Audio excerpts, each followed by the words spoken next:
Fotoreporteri uudised. Fotouudised. Fotokonkursid on saanud populaarseks ja hetkel on avatud isegi mitu fotokonkursi. Kuni 30. juunini saab esitada töid konkursile Vilsandi rahvuspargi 100. aastaring. Võistlus toimub 3 kategoorias. Kaunid maastikud, elus loodus ja pärandkultuur. Kuni 31. märtsini saab esitada töid fotokonkursile Saaremaa külmakirjad. Tööde puhul hindab žürii fotograafide leidlikkust lume- ja jääloomingu jäädvustamisel ja veel on ka aega Saaremaale sõita. Samuti 31. märtsil on tähtaeg konkursil nimega Nikon näitab valgust. Konkursil osalemiseks tuleb teha valgusmaalinguga Nikoni logo. Jaanuari viimasel nädalavahetusel toimusid Saaremaa talifotomängud, mida korraldas kultuuriühing Eesti Fotofestival. 2-päevasel üritusel osales üle 50 fotohuvilise. Külastati Ene Schultzi fotonäitust, kuulati loenguid ekstreemtingimustes pildistamisest, tootefotode valmistamisest, osaleti meeskonnamängudel ja tehti kaasa ringreis Lääne-Saaremaale. Kultuuriühing Eesti Fotofestival korraldas hotellis luksusliku interjööri ja alvefotograafia töötoad. Osalejaid oli 18 ja kõige noorem nendest 8-aastane Mirjam pani oma fotod üles Delfi pildialbumisse. Fotoreporteri isikulugu. Seekordse isikuloo tegelaseks on Eesti tuntud fotograaf Jaan Künnap. Lisaks fotograafile on ta ka tuntud alpinist, kes on vallutanud Euroopa, Aafrika ja Ameerika kõrgeimad tipud. Peale selle on ta töötanud 23 aastat päästelaeva tuukrina. Hetkel Tallinna Linnamuuseumis töötav Jaan Künnap juhib ka Jaan Künnapi alpinismiklubi. Hiljuti esines ta Saaremaal Eesti Fotofestivali poolt korraldatud talifotomängudel loenguga, kus ta rääkis, kuidas pildistada külmades oludes. Olen Jaan Künnap. Hetkel olen siis fotograaf. Tallinna Linnamuuseumi fotograaf.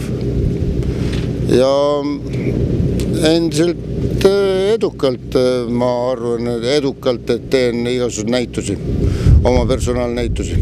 Põhilised näitused, kui on mägedes, siis ongi need praktiliselt 100% kõik pildid on tehtud ju miinuskraadides. Et olgem ausad, et kõik mägede pildid on ju ikka lume ja jää peal tehtud, see tähendab miinuskraadides. Ja eks natuke kogemusi on selles mõttes. Ja isegi tänavast on ilus talv, nii et saab aparaate ja ennast testida küll ja küll. Milliseid pilte sul kõige rohkem meeldib teha? Meelisteemad, ma ei tea.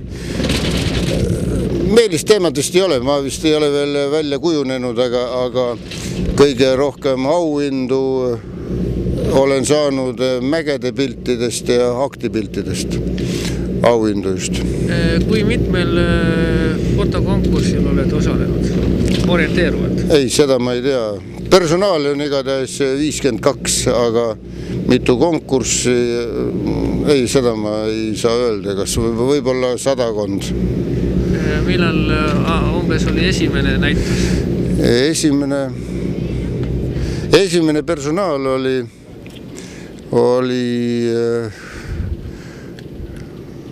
82 vist oli esimene personaalnäitus, aga esimese konkursi või esimese auhinna sain piltidest 72. See oli spordilehe konkursil, sain 3. koha. Kumb oli ennem, kas alpinism või fotograafia? Praktiliselt korraga ikka, aga üldiselt fotograafia oli natuke ennem. Et siis ma mäletan aegu kuskil 36 aastat tagasi sõber ütles, et sa oled kõiki asju pildistanud, aga mägesi veel ei ole pildistanud, et tulegi pildistada mägesi ka, nii ma käin seal mägedes. Kui kõrgel oled pildistanud? Kõige kõrgemal 8 kilomeetri kõrgusel on ikka mõned pildid teinud juba. Aga 7 kilomeetri kõrgusel olen väga palju juba teinud. Milline on kõige ekstreemsem koht, kuhu sa oled oma fototehnikat kukkuda lastud või ta on kukkunud? Siin sotsialismi ajal isegi üks Kiievi aparaat lendas mööda lund ja jääd hüpates, kus juures tegi 10-20 meetrised hüppeid allapoole kuskil kilomeeter niimoodi veeres. Aga 3 päeva pärast leidsin ta üles, jõudsin ise ka järgi laskuda ja leidsin üles ja töötas. Aga see oli ja Vene aegne raudkorpusega klaasist objektiivid ja nii edasi, nii et igatahes töötas. Millistesse fotoühingutesse oled kuulunud? Siin Tallinna fotoklubi, Eesti fotokunsti ühing, seal ma olin asutaja kunagi, aga need nii ei tegutse nii aktiivselt, kui noored vist sooviksid, ma arvan. Osalesid Saaremaa talifotomängudel. Milline mulje jäi sulle sellest üritusest? Seda festivalist võib küll niiviisi öelda, et algul need inimesed, kes arvasid, et see vist vedu ei võta, aga ma arvan, et hakkab vist võtma. Täna vastu juba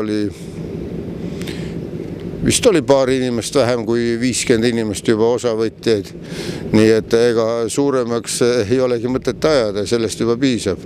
Nii et ma arvan, et festival hakkab tegutsema.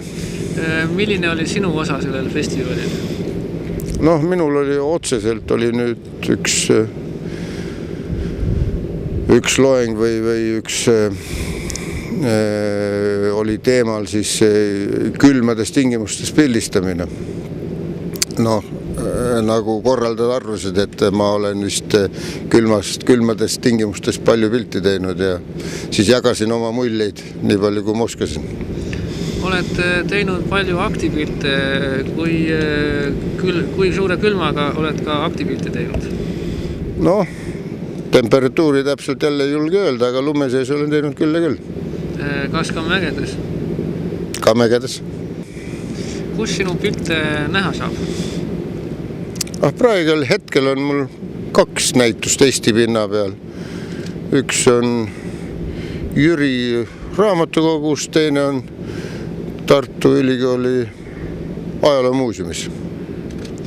Ja 3. tuleb kohe, kui Kikendi köök avatakse seal, siis tuleb 6. korrusel, on broneeritud.